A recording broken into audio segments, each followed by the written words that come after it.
Colleagues, today, we launch a series of special working meetings to analyze key parameters of the next state armament program for the period from 2027 to 2036. Throughout that time, it will remain the key benchmark for the development of weapon systems for the entire military organization of the country. That is, for the armed forces and other troops and military units in special services and agencies, and a major tool for shaping their new quality in the fourth decade of the 21st century. Let me remind you that in April we discussed ways to increase the volume of deliveries and raise the efficiency of the weapons and equipment to serve the purposes of the special military operation. The measures laid out back then are being pursued. However, they are of an operative nature and are implemented to meet the current needs on short order. So to say, here and now, in real time, our today's objective is to work out a new long-term program encompassing the entire range of weapon systems and models, including, as a priority, advanced weapon systems. We should make the maximum use of the experience gained during the special military operation and in various regional conflicts. And of course, it is crucial to factor in global trends in military technologies, all the more so since the number of countries working in that direction is growing, which objectively reflects the processes of the emergence of new centers of technological, scientific, and industrial progress in the multipolar world. I would like to emphasize that the state program should, without fail, include sufficient volumes and types of weaponry and equipment to meet our current needs and future requirements. To achieve this, it should be aligned in terms of timelines and measures with the program for the development of Russia's defense industry. It is also evident that the focus of the new state program should be on creating the most advanced weapon systems. When I spoke about the development of the defense industry, I immediately recalled that, in due course, we took the necessary steps in a timely manner, precisely in a timely manner, to ensure that we are now at the level we are today. True, there are known issues and challenges, but we are nevertheless at this level. That is, we acted in a timely fashion. When was this? About 10 years ago. Yes, in 2008, 2009, and 2010, decisions were made on the development of the defense industry, and funds were specifically allocated for these purposes, for the development of the defense industry, specifically by sector.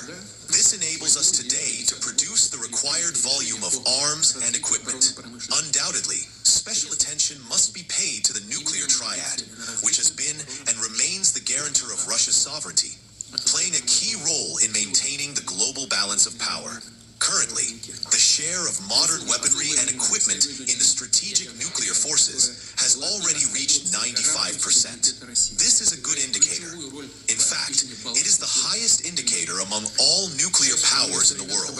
Based on the experience of the special military operation, aviation of the aerospace forces makes a significant contribution to the destruction of enemy targets. Therefore, the state program being developed must include a set of system-wide and consistent measures for the creation, procurement for the needs of the Russian armed forces, modernization and repair of aircraft and aviation strike systems. At the same time, the dominant force in modern military operations of any scale and intensity remains the ground forces. It is crucial to enhance their combat capabilities in the shortest possible time, establish a solid foundation for development, and ensure the design of advanced models and weapon systems with the highest tactical and technical characteristics and modernization potential. And, of course, the new state armaments program must serve as an effective tool for implementing the recently approved strategy for the development of the Navy until 2050. It is also necessary to increase the export potential of domestic arms and equipment, especially the models that have been tested not on testing grounds, but in real high-intensity combat operations and have proven their reliability and effectiveness. Moreover, what is important for buyers is that they are competitive in terms of price and maintenance cost. What remains is to ensure proper maintenance at reasonable prices. In general, this is functioning adequately, but when it comes to organizing maintenance itself, spare parts and the like, Mr. Mancharov knows what I am talking about. There is still work to be done.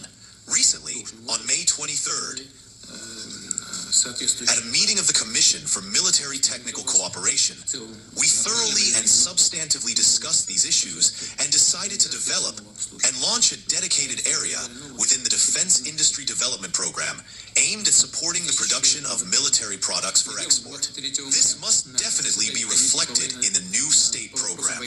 I will repeat once again. Of course, the program should serve as a guide for shaping long-term production plans for defense industry organizations.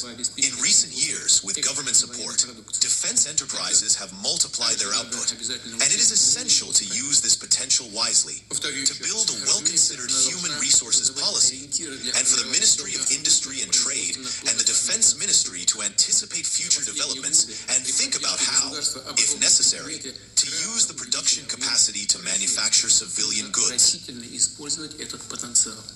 We have been working on this for a long time, at least 10 years already. Overall, the situation is within the necessary predefined parameters, but given the current needs of the armed forces, there is, of course, a certain shift. Nevertheless, it is essential not only to think about this, but to draft concrete plans. I am referring to specific plans for production diversification, which we have discussed many times. As I mentioned, we have sufficient experience in this field. Of course, the activities outlined in the state program must be clearly coordinated with defense planning and armed forces development strategies, with economic mobilization plans and other strategic planning documents. Finally, the last point I would like to make is that it is important to calculate needs in advance and begin preparing infrastructure for deploying new weapon systems, including bases, arsenals, airfields, and so on. The financial resources required for the construction and modernization of such facilities must be allocated as a separate item in the program. I am well aware of that. I put my signature under these documents all the time, and the executives often ask me to reallocate these funds to other seemingly more important budget lines, not because they want to for sure. But what does this lead to? It leads to new weapon systems being fielded, which then require accelerated modernization and additional related